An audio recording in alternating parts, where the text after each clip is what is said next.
Hey, this is Todd with the review for the movie Gojira from 1954. Now, most Americans know this movie as Godzilla and have only seen the version made for the U.S. that has scenes with Raymond Burr added into it to give Americans someone they can relate to in the story. Now, the original cut, Gojira, does not have those scenes.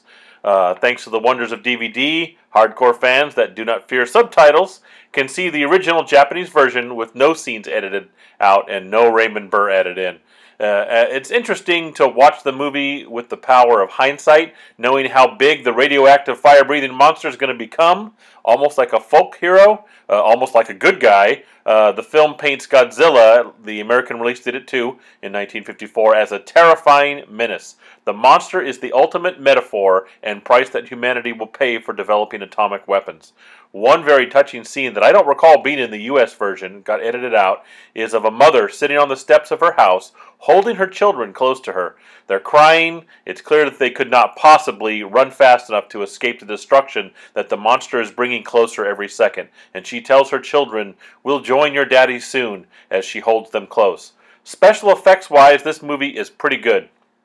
Monster suits were all the rage in the 1950s, but the Japanese really took it to a level of detail with this particular movie. The model work was also well done to make those suits look good. They may seem a bit snarky and get a little chuckle from younger audiences who are used to computer-generated imagery nowadays, but for their time, this was well done stuff. The acting is also pretty well done. The characters are interesting. They have a history that helps the audience enjoy the story being told, as we learn the background of each of them.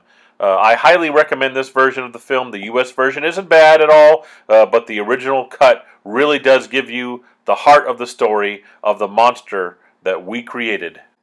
I gave this one an 8 out of 10. It's got heavy violence due to the mass destruction of cities and all the people dead in it, but still it's not graphic violence, so 5 and over should be fine with this film.